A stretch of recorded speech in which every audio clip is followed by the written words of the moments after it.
Welcome back for another round of Quin Magic. It's me, DQ, and my brother TJ, and it's been a kind of an interesting couple months with To say WrestleMania. the least. Yeah, WrestleMania getting canceled, my trip to Florida getting canceled. Um, this past week was probably one of the hardest with all the releases. It was kind of a tough day to be on Twitter. So my brother and I kind of want to go over some of the stuff that happened this past week. Yeah, this is a very interesting week. It's been a rough time for everybody, whether it be in the wrestling industry or any industry. But before we even dive into this, I just want to remind everyone, these are people's jobs. So when you're going on social media and you start shitting on people or shitting on a company for releasing people or shitting on people for not doing their best, this is someone's job, and it was a company doing what they have to do. You and I work for a big company and I was furloughed. I don't have a job in 5 hours, but I'm not mad. It is what it is. This whole situation sucks. So before you go on Twitter and start bashing, people who didn't even make a decision, I think I saw Stephanie McMahon made a comment. People started trashing and shitting on her. It wasn't her decision, I promise. There are shareholders and lots of people who have to make decisions. I don't get paid by WWE. I don't get paid by anybody. But let's just remember that these are people who no longer have jobs. Some of them are in some very interesting situations. So, don't get too angry with them or us.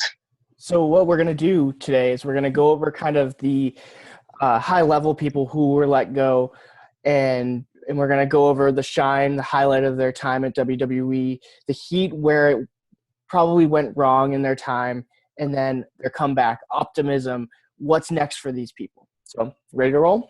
Now I'm ready to jump right into this. All right. So we'll start with the one it was heartbreaking to watch his announcement, but Drake Maverick, who he didn't really have a lot of wrestling in the WWE. He was really known for his 24/7 title runs, his time with the AOP, or most importantly, he was GM of 205 Live.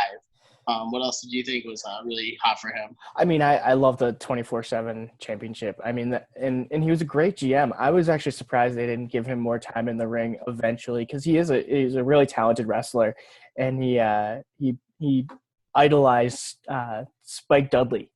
I learned that from a few podcasts, and I think he embraced his role. He understood his role, and it was just those were the real highlights for me. Yeah, that was a tough one. And I mean, WWE, I don't want to say drop the ball on him, because they worked with his charisma. There's a lot of people, there's a lot of wrestlers out there, there's a lot of stars.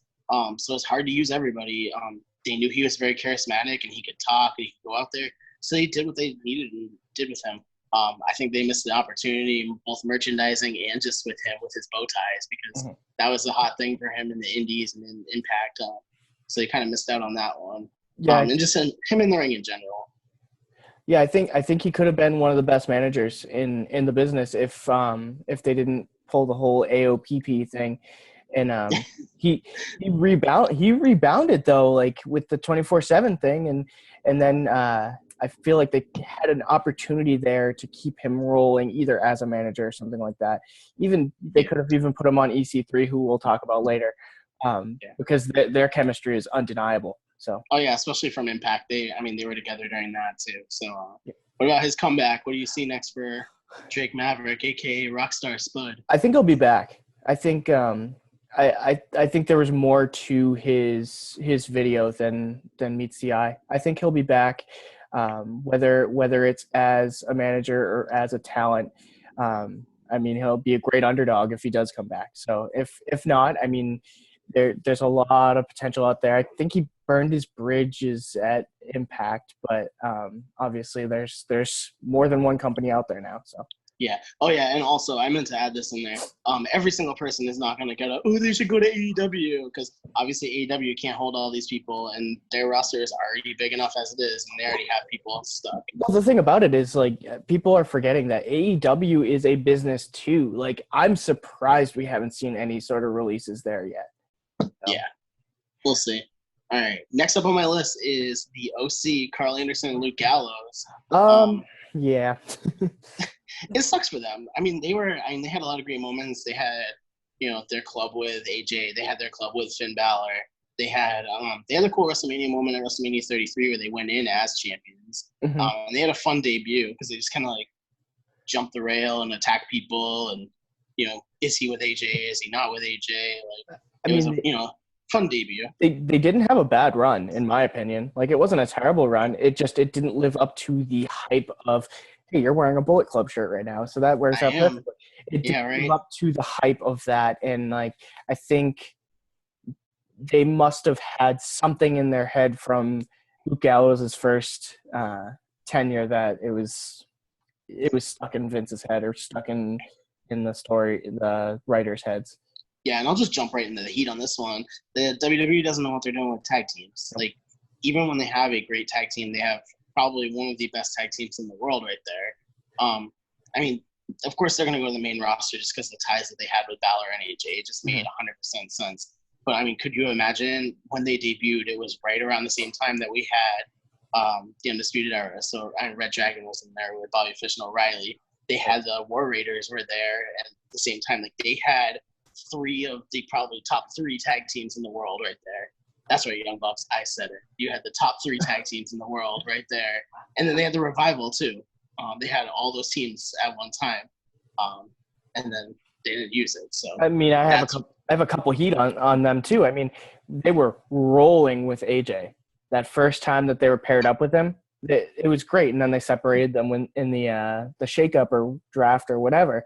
And then they wound up with Balor, and like I said it over and over again, if they wanted Finn Balor to beat Brock Lesnar, having the club with him would have been perfect, but they just never really pulled the trigger on them being a pair, and I mean, it was frustrating. It was quick. It was very quick. And for future, I think Carl Anderson already wrote it on the wall that they're going back to Japan. He posted a little teaser, going to California and then flying out. I mean, it's pretty much set in stone. Tama Tonga tweeted 5 minutes after it was all done, welcome back, boys. So that one's pretty much written in the wall. Written, it's done. All right. So next up on our list, this one's a little hard for me. This one's Aiden English. So I mean, Aiden English to me, I know everyone thinks of him as the Rusev Day guy. To me, he's the Vaudevillains, from the original NXT. He was kind of floating around for a while in there. He did a great job. I mean, the Vaudevillains were a fun team. It was fun when they finally won the NXT title. They had a few really great feuds, but they had an end point. They were not going to last forever. And Simon Gotch really, fucked that one up for them and kind of ended it. And there's really no better way to say it. Simon Gotch, he did his thing. Aiden English was kind of left behind. I mean, he did have that fun little singing thing before the Vaudevillains too, but that's what I loved about him too. That's what I loved about him. I loved the artiste. I loved that gimmick, and I even wrote a thing on Jobber Knocker. You'll have to look in the archives, but that when he was with the Vaudevillains and that kind of went in the shitter, I was excited because it was an opportunity to bring back the artiste, and he did. They brought it back and for a little while, and then it led into the Rusev Day thing, which then led into all that craziness. And he was even doing a great job on commentary too. But. Yeah, I mean, he definitely had a lot of potential as a manager too. His in-ring was good. Definitely was not the best. I mean, as soon as I saw him with Rusev Day, and I'm the first person who thought Rusev Day was not the coolest thing in the world. Sorry, guys. I'm sorry. Oh, dear. Didn't really like it. But, I mean, he nailed it, and his intros were outstanding. He had potential to be a good manager, but, unfortunately it stopped there. What do you see for his comeback? It's a little more unclear because, like you said, he's not the greatest wrestler in the world. Maybe I'm thinking maybe Impact. But don't forget there's this beautiful NWA right up the road. That's actually a really good place for him. So, all right, next up is the one-man rock band, Heath Slater. He's got kids. He's no longer got a job, but he has probably one of the hottest T-shirts on pro wrestling teams now. I saw it. I got fired. Heath Slater is the one. When they rolled out the Nexus, I was like, "Who the fuck is this guy?" I saw him a couple times in FCW down here. I mean, he's definitely great in the ring, but former FCW champion. Yes, he is a former FCW champion, but he definitely was one of those people when he debuted on Nexus and then NXT, and I'm like, what is this guy? He didn't fit the mold. He didn't look like any of these guys. He looked like he belonged on a Wendy's box. But he came out like I was very like yeah, he's a comedy act for the most part, but his in ring work was outstanding. I mean, he owned 3MB. Like he very much like came out of nowhere and made 3MB fun, even though it was a joke. Every time Flo Rida was in there, so anytime they were in Florida, like he always had a run in with Flo Rida, which was funny. And then he organically came up with that "I Got Kids" thing and made himself a champion. Like we'll talk about it later with Zack Ryder, but like he's one of those people who just organically made something up and ran with it, and the fans loved it. So that was probably his high point. I co-sign on everything you just said. So I'm gonna scoot over into the Heat and say they killed his momentum. They killed his momentum when with the "I Got Kids" thing. They killed it when he won the championship. Like it was an awesome moment, and then they didn't do anything with it. So like Yep. that was the frustrating part, and I don't think he returned to anywhere close to that after, which was a No, shame. I mean he had a few funny points. Like he was always that comedy person. It was I know a lot of people trash on it, but he laughs about it on a lot of the podcasts I listen to when he talks about the time when he was putting over all the legends. And he just got in the ring and basically jobbed to every single legend. And people said that killed his career. But he even has said, like, that's probably one of the best moments of his career. So, as for his future, I mean, it's bright. I mean, he's, like you said, a former FCW champion. He's great in the ring. He's outstanding. There's really a lot of, I mean, I don't know for sure, like, where he'll end up, but he has a future for sure. Mm-hmm. Yep. I mean, I don't think he's AEW bound, but he definitely has a future. So the next two on our list, actually, I'm going to kind of pair them together because there isn't a lot to talk about, but it's disappointing in the same time was two Impact alumni with Eric Young and EC3. Eric Young had an awesome debut and an awesome time with Sanity in NXT. You knew he was never going to be a world champion in WWE. Nope. You knew he wasn't going to be a single star, but he had that awesome, like, almost like Bray Wyatt charisma when it came to Sanity. Like he jumped in, he owned it. He had that like little bullshit run against Samoa Joe before Sanity, but when he started doing Sanity, like that was outstanding. Like it's something that like I don't want to say that WWE can't do, but NXT does it just so much better. Where they just have these like small groups, these small factions, that just run train on everything. Then once they hit the main roster, it starts fizzling out, and that's what Eric Young had. I think Eric Young makes everyone better. Like he's going to be one of those jobbers for the stars, but he's just outstanding. Like he's a great wrestler. Yeah, I mean, it's really a shame that they lost all momentum when they got the call because I mean, Sanity kind of had their coming out party at War Games, and especially with like Alexander Wolf, and then they got called up and they just slammed the brakes on them. Yeah, they shit the bed. Yeah, and then he wasn't used at all. Moving forward, he's probably going back to Impact. Like I think that is the best place for him. Yeah, and I mean, if anything, like he might not even be on screen. He also has a lot of I don't remember where I read it, but he has a lot of ties to hockey, and he's from Toronto, and he was doing a lot at the Hockey Hall of Fame and whatnot. So he might not return to wrestling too. Like that's always a possibility. But and then poor EC3. The man, he never got it going. Like even in NXT, like he kind of got moving, but it just kept stopping and stopping. And then his high point was when he was in the crowd. Yeah, that's sadly true. And then he got to his call up, and he never debuted. Did he really never actually debut? I think he jobbed. I think he came up and jobbed, and he had a bunch of backstage segments and never said anything. And I'm not gonna lie, I was excited to see EC3 because he was so great in Impact, and he came out of nowhere with his character and how good he was. And I was shocked that he won the Impact title, but I was more shocked that he came to WWE. There really wasn't a place for him. They never really pushed those big Impact stars, and he never made it up to the main roster in the first place as Derek Bateman. I scratched my head other than the fact that it was just WWE in the next step and he wanted to do it. So I was kind of boggled by that one. Yeah, I mean, it's they just dropped the ball with him flat out. I mean, he had the mic skills. He even in Drake Maverick's 24/7 reign, he came back.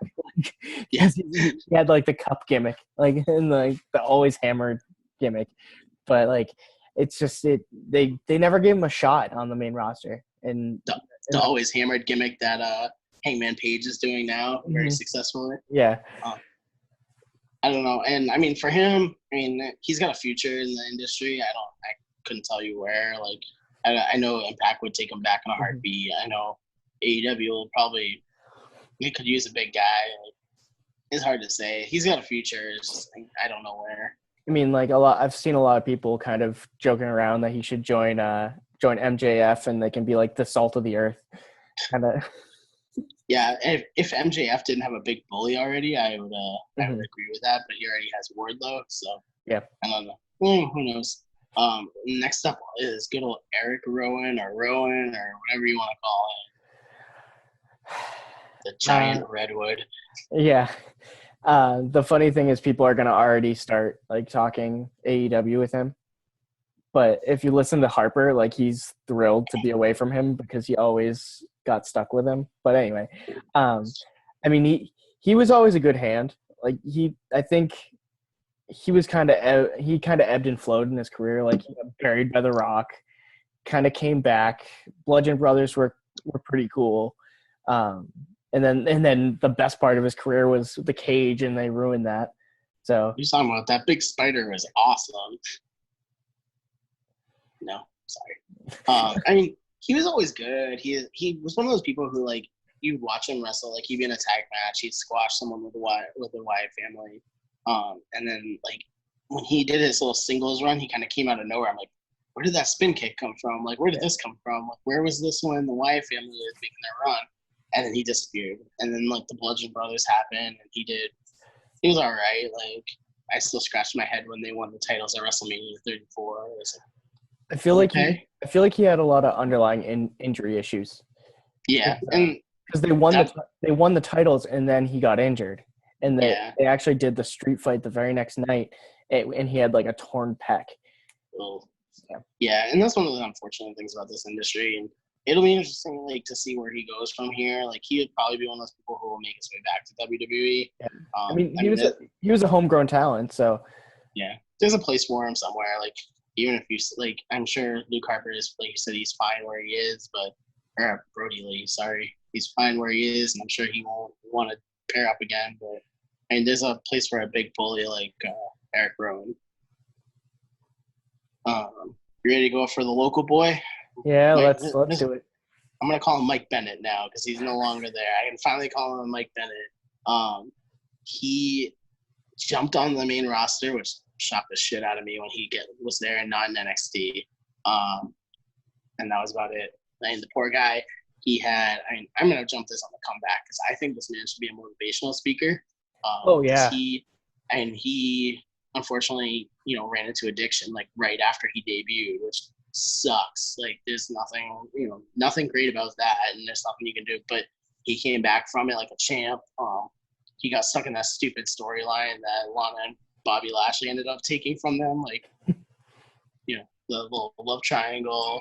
Um, but I mean, he definitely should. I mean, I see a motivational speaker thing for him coming up. I'm sure he'll be in the Indies and wrestle his way around again. He'd be a great hand to go back into the Ring of Honor and pair up with Matt Taven again would be cool. right. I mean, I think that's kind of the best path for him right now.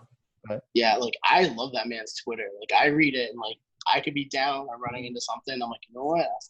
Mike Bennett's got this, and he really is. He could be the miracle again. But that was. I mean, he's a great story, and I think someone will be happy to have him. So right. we'll see about that. And then Maria will tag along.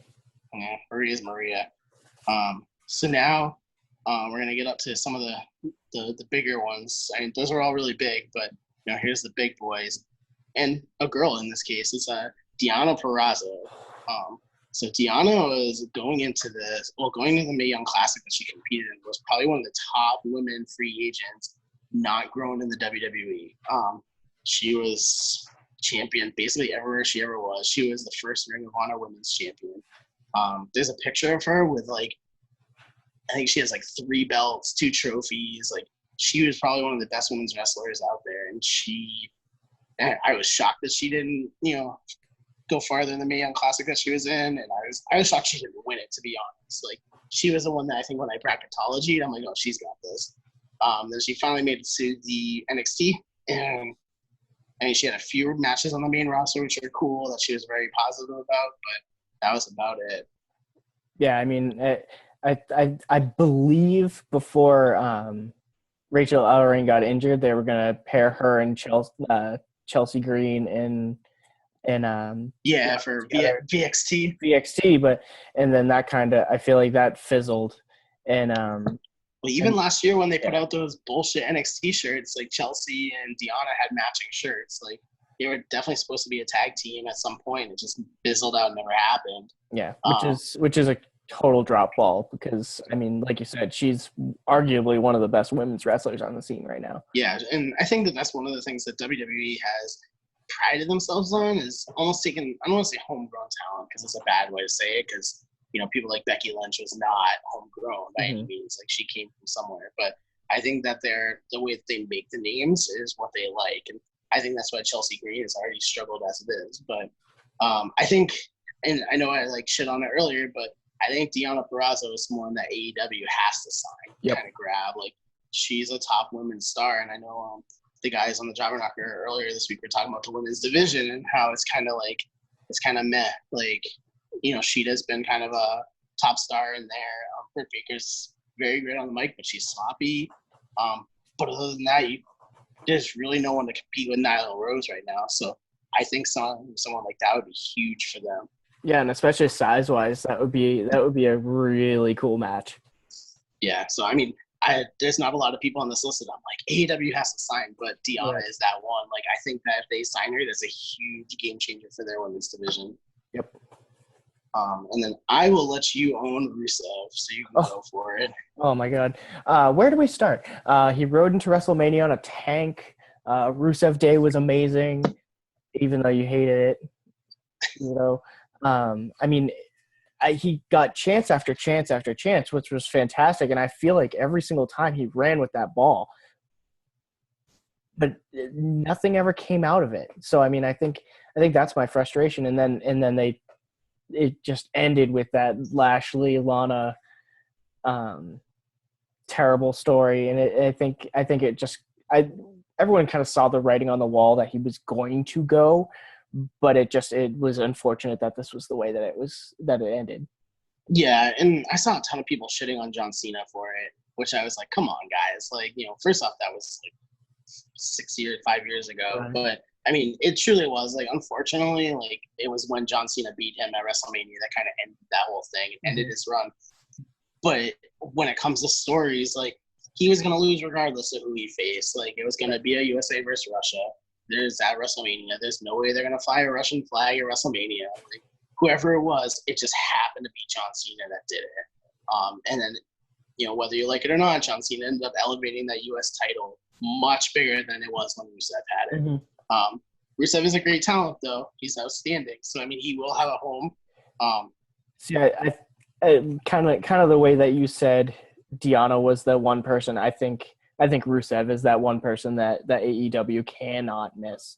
I mean, no, especially as they fill out their mid card, whether it's Rusev going to the main card and somebody else getting bumped down, or Rusev filling up that main or the mid card. I think they need that kind of the depth there. Yeah, I think that's kind of what they're lacking right now. Yeah, and I mean, it'll probably happen. Like, he's a big enough star. Let's just hope he doesn't Sean Spears the bed and end up being nothing. So there's a couple names that were on there. So there's a lot of producers that we saw in there that, from my understanding, when I read, they've been furloughed, so they will eventually come back. So that's definitely good news for I'm hoping for like the Lance Storms and the what's his name, Hurricane Hell, Shane Helms. They've been doing some great things. Those are great wrestling minds. Yeah, and I was surprised that I saw their names, but not like Abyss and Sanjay Dutt. And, Yeah. like, I don't know what's going on there, but I mean, from what I've heard and what I've read on the internet, like some of them will be coming back, so that's good for them. A name that shocked me was Mike Chioda, the referee. Yes. They said he had been with the WWE longer than The Undertaker. So that kind of was amazing to hear, which sucks, but also like, I mean, you have to wonder how much of was it like he kind of be like, this is the end of it for me, or it's the end of the line for me. Let me just take this retirement or take this, or like we don't know what's done behind the scenes. Right. So, and then I'm gonna shout out Josiah from NXT. Some people might not know him. He's on the social media, so he does a lot of social media stuff for NXT. He's also the guy who, in between commercials, shouts out and throws T-shirts with Jeremy Borash. He's a fun guy, so I'm hoping that he comes back because he's definitely one of those cool personalities that, like, could be on something like The Bump or something like that. Like, eventually get a call up because he's not a wrestler. I mean, I think he might be a wrestler. I don't remember for sure, but he's a good guy, so it was good to see him. So behind the scenes one that really kind of surprised me was Norman Smiley. Ugh.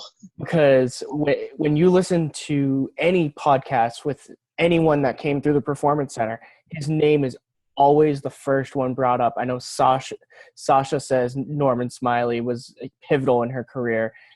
Bailey has, Charlotte has, Becky has. So a lot of these people are saying that he made a huge impact on their career. That's why it was kind of shocking to me to see that name. Fit Finley was the other one that, like, a lot of the women said that the women's division wouldn't be what it was if it wasn't for Fit Finley, because he was one of the original women trainers before the Performance Center, and then even going into that, he helps produce all the women's matches. So that one was a little hard to see.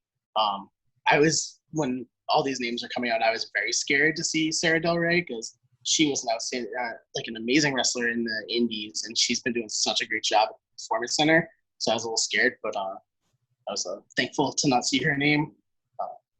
But the names that hurt me the most, ladies and gentlemen, and I left it last, is my boys Zack Ryder and Kurt Hawkins. Shout out to Dolph Ziggler for wearing a Hawkins and Ryder shirt a couple days after they got let go. Yeah. I said to our boy Aaron Turner, me and him listened to Zack Ryder's and Kurt Hawkins' podcast. And we talk about it, and as soon as I heard releases were happening, like, I feared this one the most, and I think deep down I knew that Kurt Hawkins probably would get it, but then when I saw Zack Ryder, it was very sad, and it kind of hit home a little bit, because, whether we like it or not, like, some of these podcasts really have brought us closer to some of the superstars. We kind of dive into their lives, like Kurt Hawkins, for instance. I found out that his wife is as pregnant as my wife, so they're both due the same month. His daughter is the same age as my daughter. Like, he lost his job. His wife has a job kind of still. So that one kind of hit home a lot, but let's talk about the positives and the shine right now before we get into the sad stuff. These guys had probably one of the coolest WrestleMania moments that wasn't on WrestleMania, where they won the tag titles against the Revival in their hometown. That was really cool. Zack Ryder at WrestleMania 32, one that he came out and said, he was saying it very audibly, like, I get to hear my music at WrestleMania. And I thought that was cool. And I was like, that's his moment. That's really awesome. Like, good for Zack. And then he won the fucking title. And I was like, whoa, like, that is really cool. He held it for less than 24 hours, but yeah, one day. I think the thing that Zack Ryder will be remembered for the most, though, is his impact on social media and wrestling. Oh yeah. Z Hollywood Story was the first. He put himself over. Like, he basically forced WWE's hand and said, like, look what I did. Like, I am over with the fans because of this, YouTube video that I have. Right. He was one of the first to kind of tweet out. And, after that, like, we saw Twitter handles on the bottom third. He was part of winning a championship that one night that it was CM Punk, Daniel Bryan, and Zack Ryder all won and walked out of the crowd. That was a cool moment. Drink it in. Yeah. Let's pour one out. And then in terms of the ending of his time, it was Kane pushing him off the stage, like that put a halt to any sort of push that he had, and that was so frustrating. And then it kind of the same thing happened to Ryder and Hawkins when they won the titles. It was kind of they won the titles, and then it was where'd they go, and that's so frustrating. And that I feel like that happens way too much for tag teams right now. Yeah, and I mean, when they won the titles, I think we all knew they weren't going to have this long reign. Like, I think they had a super long reign because no one, like, they didn't defend it. Like, it was kind of there. But, you know, sometimes those WrestleMania moments are better than, like, a run. And I think that Kurt Hawkins said that once. Like, you know, he was able to, you know, not only, you know, end his losing streak, not only win the titles, but he did it with his best friend who he came up in the industry with in his hometown of New York, or I mean, technically it was New Jersey, but, you know, in his hometown, like, in front of his family and friends. Like, there's a really cool picture of him and his wife and his daughter that didn't get caught on the air, but someone got a picture of it. And, you know, it was, you know, he's all smiles and he was all excited about it. Yeah. But it was a cool moment. I know, like, everyone's like, the Revival lost. Those guys are losers. But it was a really awesome thing for them. And as for their future, Kurt Hawkins has a wrestling school. So, I mean, the guy's going to become a 2-time dad in a matter of weeks. Shout out to Create a Pro. Yeah, shout out to Create a Pro. They made MJF a star. They made they got a lot going on. And, I mean, they have an epic podcast. I mean, these guys are champs. I mean, you see them on the side that, you know, I buy action figures because I listen to them because they made it cool again. So, I mean, they're going to be just fine. Zack Ryder's going to end up somewhere, you know. Someone's going to want him and make it. I mean, Cody Rhodes is his best friend. Yep. So I think Cody tweeted out like 5 minutes after a picture of Zack Ryder. So yeah, and listening to podcast, I think it was a Talk Is Jericho after Cody went on the indie scene. He's like, oh, somebody like Zack Ryder, he could benefit so much from going on the indie scene. So I feel like he's pretty much labeled for somewhere. So I don't see any issues with him. And if he wants to go back to WWE, I'm sure they'd love to have him. Yeah, and I mean, you know, he's been here for 12 years now that he's wrestled for the company, like, you know, 12 plus, because, I mean, I'm sure he was in developmental and stuff before. I mean, sometimes it's nice to try something new and to see, you know, some new territory and whatnot. Like he said, he hasn't wrestled an indie match in like 13 years. So, you know, there's a lot of cool opportunities out there for him. So, you know, he said it on his podcast he said it online or Twitter the other day that he's excited to see what the future holds. So, hashtag not here. The top selling shirt in Pro Wrestling Tees the other day, like literally had it out in a day. But that's what happens when you have some form of art connections from your podcast. Exactly.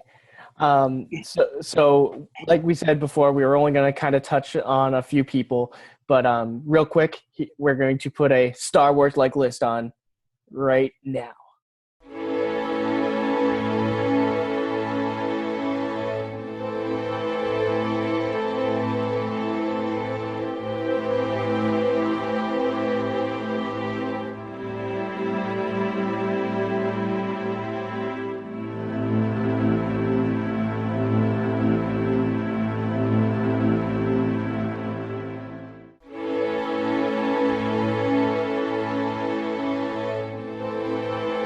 I just want to, you know, remind everyone that's listening, like, or watching, you know, this is about being positive, and, you know, we're all going to get through this time.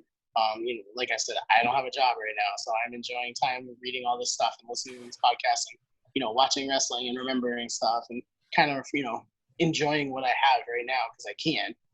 You know, but don't go on and start shitting on people or, you know, trashing people or whatnot. Like, you know, we want to be positive about this and remember, like, you know, these are all people with family. They got kids. Yeah. So thanks for tuning in. Do you want to socialize the pod or? Yeah, I guess we should probably do that. You know, jabberknocker.com is the place where you'll find all of our articles and everything that you need. Hang on, I'm pulling this up so I don't miss anything because someone will yell at us. Shit. So I got the Twitter handles. You ready? Oh, good. Go for it. Okay. at Jobberknocker, at JC of the JK, at Nestlemania, at DQ of the JK, at TJ of the JK, wherever you are on my screen, Joe Pollock 47, Billy D2411. 11. Oh, ooh, phew. Ray of the JK, the Real Deal B Cox, and yes, I think I got him. You got it all. So you can find the podcast on Apple, Google Play, Stitcher, Spotify, and Anchor. Facebook, Jobberknocker. Twitter is at Jobberknocker, like you said. Instagram's at Jobberknocker. Jobberknocker.com. You can find all the articles. YouTube, Jobberknocker. The podcast is supposed to be archived there, but I don't think JC's been doing it. Nope. And then you'll find this video, obviously, which is on YouTube. Other than that, I am TJ. This is my brother, DQ. We are Quin Magic. The brothers Quin. We are out of here. You have a good one and stay safe out there. JC, we're not twins.